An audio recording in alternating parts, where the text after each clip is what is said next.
Today we're going to be talking about how we can now solve these quadratics using factoring. Now, not every quadratic is factorable, so there's other ways to solve quadratics, but because we're within a factoring unit, we're only going to look at factoring to solve right now.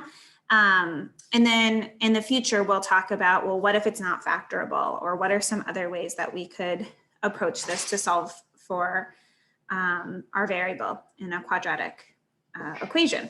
So one thing you'll notice that's going to be different here. So let me just flip back to the notes before this, doesn't really matter which one I look at, is up until now when we were factoring quadratic expressions, meaning there was no equal sign. It wasn't equivalent to anything. It's just an expression. When we're solving, now we have a quadratic equation. So we have an equal sign and we're trying to solve for our variable. And earlier, in some earlier notes, I mentioned that we know how many solutions something has by the degree of that polynomial. So at the beginning of the year, when we were solving linear equations, those were degree 1 and it had 1 solution. Quadratics are degree 2 polynomials. So that means we should have 2 solutions when we get to our final answer. Now, when we were solving linear equations, again, way back at the beginning of the year, the reason that the inverse operations and isolating that variable worked is because we were able to combine like terms and get our variable in one spot and then able to isolate it. But you'll notice with a quadratic, most of the time, we have a quadratic term and a linear term, okay? And we can't combine those and make a single x. So instead, we need other ways to solve because I can't get x by itself here, having both x squared and an x to the first. So when we solve by factoring, number one thing that we need to do, we want to factor. And before we factor, we need to get all our terms to one side.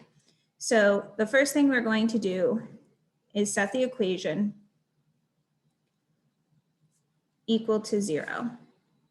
So move terms if necessary.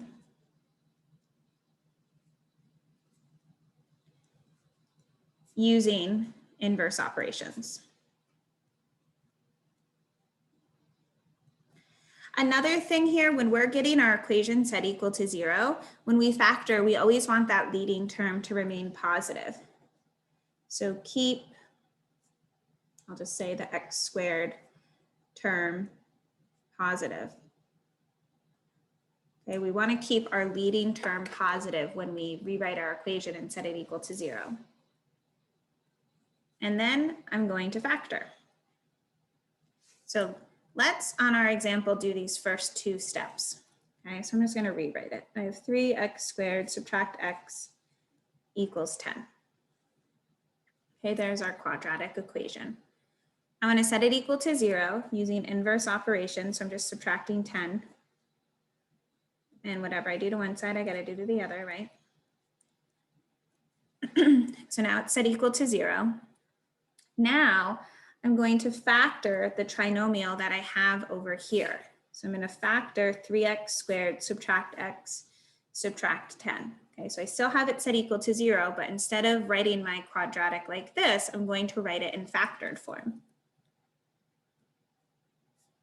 3x and x, so 10 could either be 10 and 1, or 1 and 10, or 5 and 2, or 2 or 5. And what we want here is 5 and 2. We know we need opposite signs because of that c value.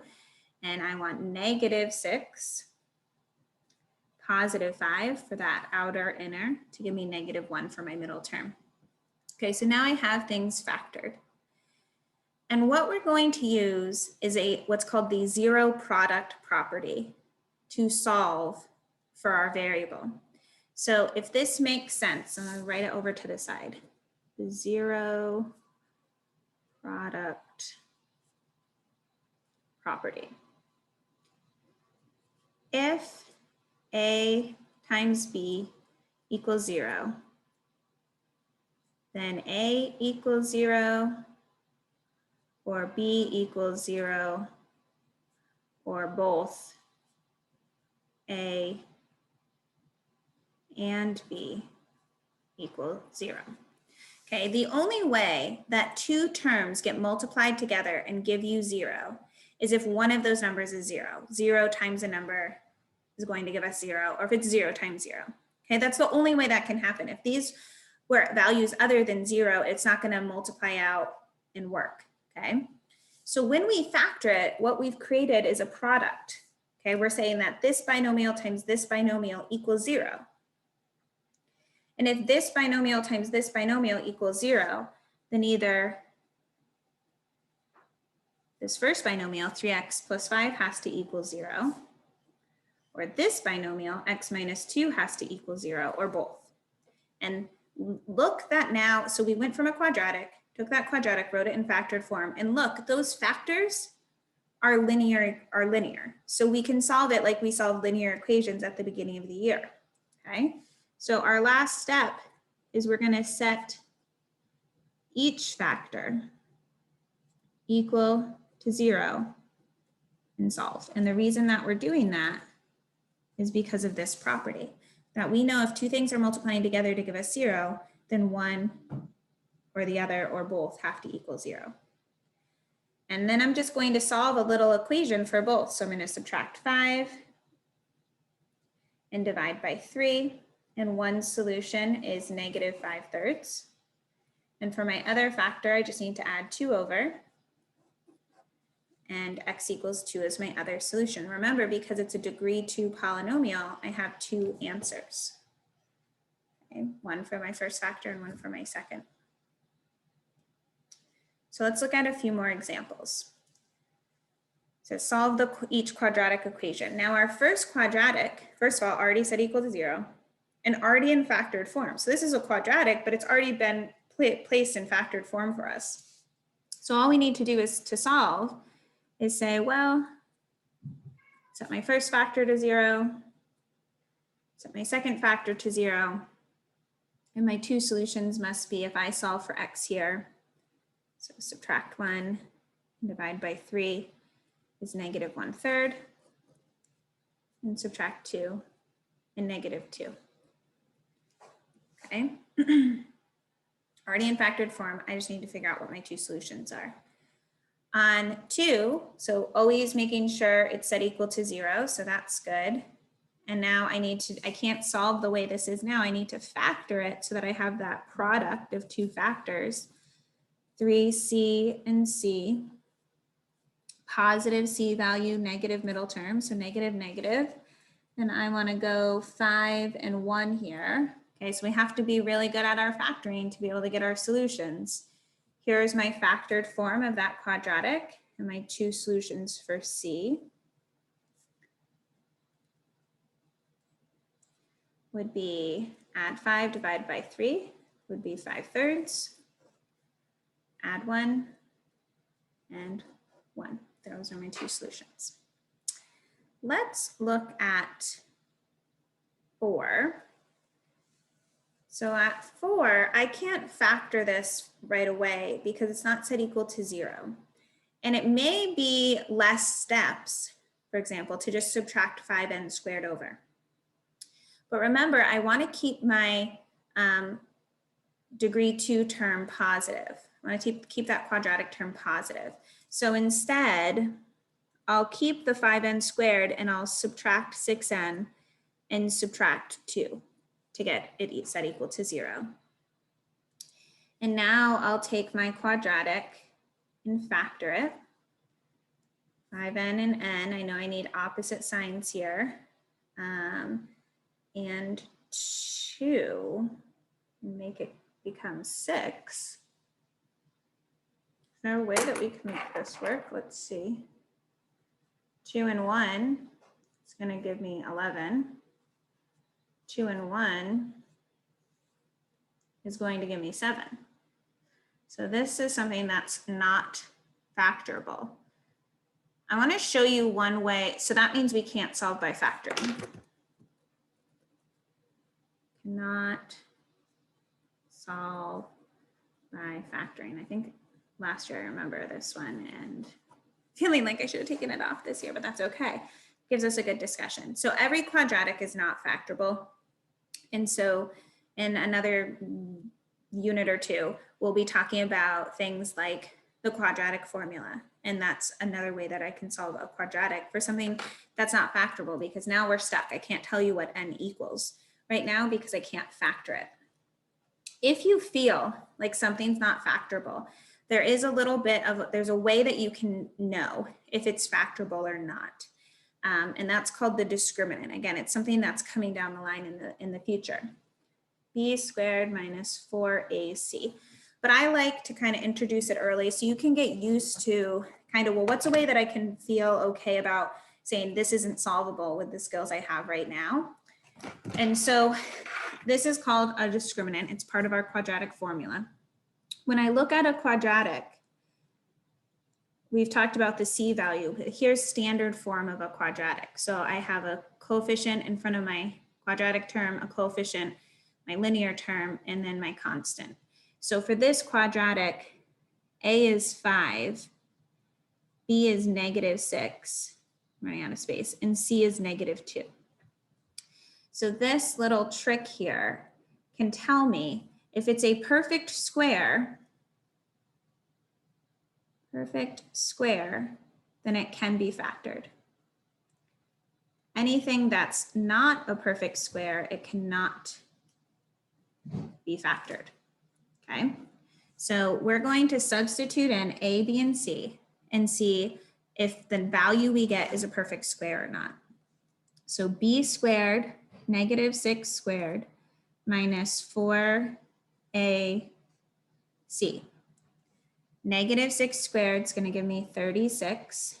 -4 times 5 times -2 is going to have a negative times a negative, which is going to make it a positive 40. And 40 plus 36 is 76. This tells me that it cannot be factored because 76 is not a perfect square. This just helps you as you work through this. If we encounter another one, it's nice to have a way to check it, right? Like if I'm saying this can't be factored, I want to know for sure. This is how you know for sure. Can't be factored. On one that can be factored, just to kind of show you here, if I did the same thing, B squared minus 4AC. On this one, A is 3, B is -8, and C is 5. So if I plug in B squared minus 4AC, -8 squared is going to give me positive 64. Subtract 60 is going to give me 4. 4 is a perfect square. This is a factorable quadratic using A, B, and C values. This A, B, and C value gives me not a perfect square, not factorable. Okay, so just something, a little trick to have in your back pocket if you're ever unsure. Okay, so we can't move forward with this one. That's okay, we'll leave it there. I want to skip 5 for a moment and go to 6. So on 6, same idea. It's not set equal to 0 right now, but we want to be intentional on what terms we move because we want this quadratic term to become positive. So instead of moving the 17 and 6 over, I'm going to add 5x squared over. Set it equal to 0 now. Now we'll try to factor prime leading term, so 5x and x, positive C value, so I can place signs. And then looking at 6, if I go 3 and 2, that's going to give me -15 and -2, giving me that -17 in the middle. So I set it equal to 0, I factored, and now to solve, I'm going to take each factor and set it equal to 0 and solve. So add 2, divide by 5, giving me 2/5 for one solution, add 3, giving me 3 for my other solution, okay? So now, let me see how many we have. Right now, I just want you to do 3 and 5 on your own. So pause the video and try the 2 that are here. And then we'll flip the page together and see what ones I want to do together and which ones I'll have you do on your own. Okay, so let's see how we did on just these first 2. Now on 3, it was already in factored form. So all we had to do was solve for each of my factors. On 5, before you factor, you need to add 1 over to get it set equal to 0, then rewrite in factored form and solve for each of your factors. Okay, let's look at the remaining examples. I want to do a couple together and then I'll let you finish the page on your own. So things we want to be looking for, let's just jump to 8. Again, I want to always have it set equal to 0, and I want to keep that quadratic term positive, so I'll subtract 49. And then this is a binomial, so we still need to think about, well, do I have trinomials, I have binomials, and I have the 4 terms where I'm grouping. All of those will still come into play here. So we're going to factor this knowing that it's a difference of 2 perfect squares, and it'll be 5m plus 7 and 5m minus 7. And then for each, they'll have their own solution. So solution here, I'd subtract 7 and divide by 5. So I'd get negative 7/5 for one solution. And in my other factor, I'd add 7 and divide by 5. So I'd have positive 7/5 for my other solution. Okay. And also another thing is we're still looking for GCFs as we go through here too. So just to kind of point that out, that that's not going away. Let's do, I guess it doesn't really matter which one I do. Let's do 10 just because there's some rearranging. So here I have 4 terms. They're not all on the same side of the equal sign, or not set equal to 0 right now. So I'm going to subtract 25 over. I see 4 terms. They don't share a common factor across all 4. And I'm going to group.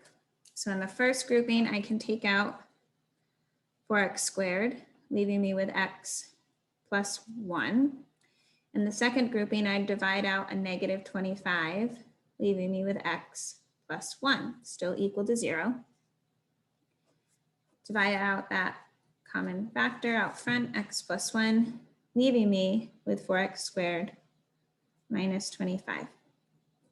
Now we know that when I factor by grouping, if one of my binomials is a difference of 2 perfect squares like I have here, then I want to keep factoring and factor it all the way. That would become 2x plus 5, 2x minus 5. So now I have all of my factors. And note that this is a cubic, right? So degree 3, I have 3 possible real solutions. So here are my 3 solutions. So my degree 2, I have 2 solutions. Degree 3, I have 3 solutions. My first factor at subtracting 1 gives me a solution of x could equal negative 1. Second solution, if I set this equal to 0 and solved, I'd get x equals negative 5 halves. Third solution, I'd get x equals positive 5 halves. Okay, so because it's a degree 3, I'm going to have 3 solutions here. And I also just want to talk about what that means because it comes into play later on when we get further, deeper dive into quadratics. What these solutions, how you see them in the graph is, let me actually show you on Desmos, is you're going to see them as the x-intercepts of the graph, which are called the roots. And we're trying to solve for all of the roots for these polynomial equations, whether it's a cubic or quadratic. So what you're going to see is if I take these expressions, so let me just do a new share, and I'll share this screen, and I'm going to go to Desmos real quick. And in Desmos, I'm going to type in, so number 8, where we had that perfect square trinomial and had 25x squared subtract 49. If I graph that quadratic, so here's that, I can say y equals instead of 0 equals. Let me move my little thing here and zoom out. I just want to see the whole thing. So quadratics graph their parabola, their U-shaped graph. That one's a little tight, so it's a little hard to see. But look, when I put where I look to see where this graph crosses, it's crossing at negative 1.4 and positive 1.4. Those are the 2 solutions I had, negative 7/5, positive 7/5. Okay, it's showing me my 2 solutions right here where it's crossing the x-axis. Okay, if I look at the factoring by grouping one I just did, which was 4x cubed plus 4x squared minus 25x minus 25. Ooh, that's what a cubic looks like. It has a different, it's a different graph, right? It's going from the bottom, coming up, and it doesn't have that. It could be flipped around and go the other way, but it's going to crisscross this x-axis 3 times. And let's look at those solutions. 2.5. Well, that's one of our solutions. 5 halves is equal to 2.5. My other solution, -1. My third solution, -2.5. So what we're solving for and where this goes to is that's showing me points on my graph, and specifically the point that graph's hitting that x-axis. Okay. Let me switch what I'm sharing now. Okay, there are those solutions right here. Boom, boom, boom. So it tells me, if I know a little bit about what the graph looks like, I can kind of sketch it because I know where it's going to hit the x-axis by knowing these numbers. And that's why we care about doing this. Okay, last one I'd like to do with you is, let's do 15. So on 15, it's already set equal to 0, trinomial, so I'm going to try to oi. Now we haven't seen a ton of this, but here I have x to the 4th instead of x squared. Doesn't really change that much. If I break apart x to the 4th, that means I'm going to have x squared and x squared in my 2 parentheses. Positive c value, negative middle term, and I want to find factors of 36 that are going to give me an outer inner of 13, which would be 9 and 4 are factors of 36 that would work here, giving me -9x squared, -4x squared, giving me my middle term. Look and see how both of these, how convenient is that, right? They're both difference of 2 perfect squares. Now there's 2 ways that I could do this. So let me show you that if I hadn't seen that, it's actually something we can solve, okay? It's as simple as this. Well, okay, add 9 over, and then to undo something being squared, I'll take the square root. And whatever I do to one side, I have to do to the other. That now gives me x equals, but when I solve for a square root, and this is, again, this is more like where we're going to be able to do this. When I solve, there are 2 values of x that when I square it, give me 9, +3 and -3. So I can write my answer as positive and -3, or I could write it like this. Okay, but both of these values squared would give me 9. And I could do the same thing here. And I could take the square root of both sides. And I would say that x could be +2 or -2, because both +2 or -2 squared gives me 4. I hope I didn't confuse you by jumping into this, but it's nice to see like that there's another way I could solve these factors. Now, what we'd probably do in this unit, and realistically what I want to see you do, is focus on the factoring piece, right? So let me go back to where we started there. If I'm focusing on the factoring piece, I know that x squared minus 9 factors into x plus 3x minus 3.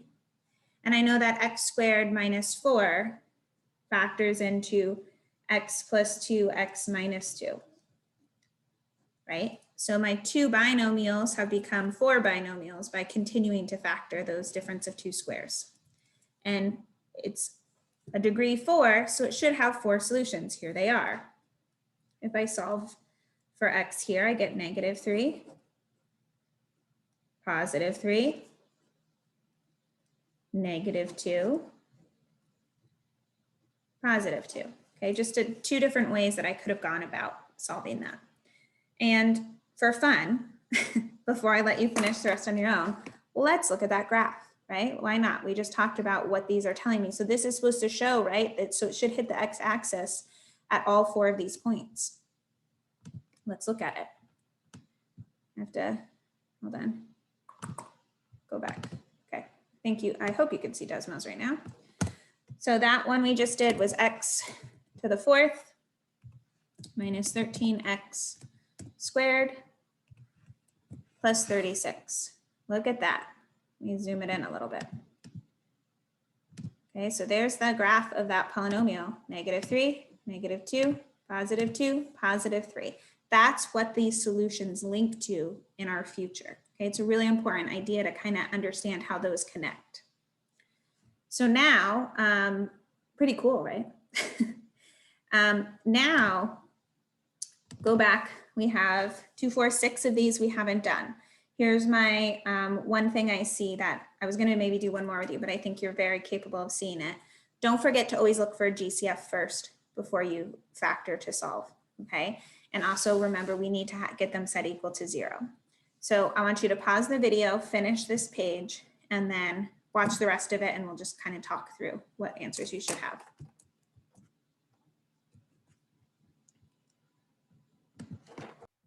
Okay, lots of things to kind of talk through here. So 7 already set equal to 0.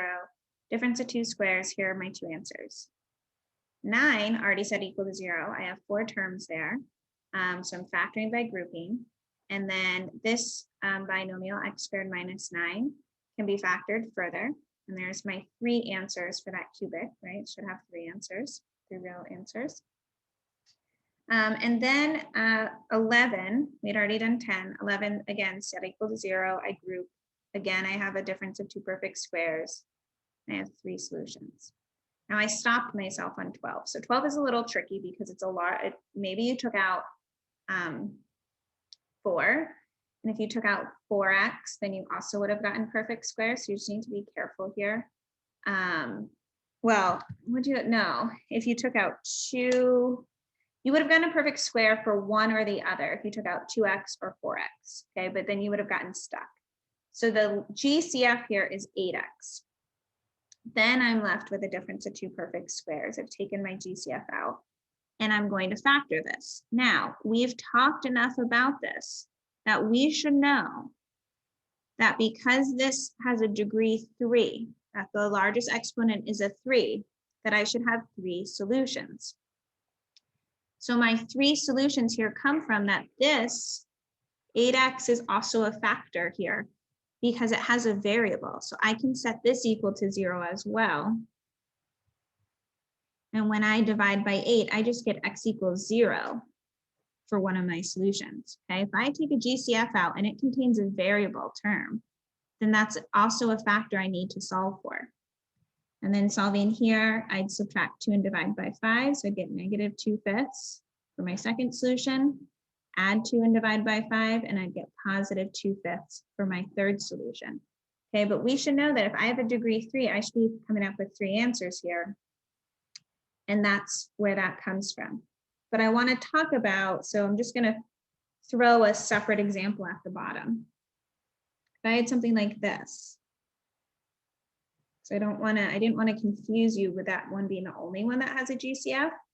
Okay, this was the only one with a GCF, and it was a GCF that became a factor, a solution to my original polynomial. So here's just another example. Okay, we'll call it number 16. Also has a GCF, right? I can take a 3 out. Give me 2x squared plus x minus 3. I'm just doing a new problem. Then I'm going to try to factor that trinomial, 2x and x. And I want it to give me positive 1. So I'm going to go 3, 1, positive 3, negative 1. Okay. Here, how many solutions should I have? 2, right? This 3, that's just the GCF of 3. See how there's no variable term in my GCF? So this isn't something I'm going to have be part of my solutions. Okay, I just had to take out a 3, then factor what's left. My solutions are just my binomials that contain the variable. Okay, I need a variable to solve for in order for it to be a solution. Okay, so I just have 2 solutions here. Subtract 3, divide by 2, negative 3/2. Add 1. Okay, 2 solutions, it's a quadratic. GCF isn't a part of our solutions. Here, our GCF that we pulled out had a variable. That's going to become a factor that we solve for and become part of our solutions. Okay, so see the difference there? The other 2 that we haven't done yet, looked at yet, were 13 and 14. These were fairly straightforward, just trinomials, factorable trinomials, and then solving for each of my factors from there. Okay, so that's that, and we'll get more practice with that over the next week or so. And again, like I've said many times in this unit, very important skill as we move further in math. Okay, so we want to take the time to really master this one.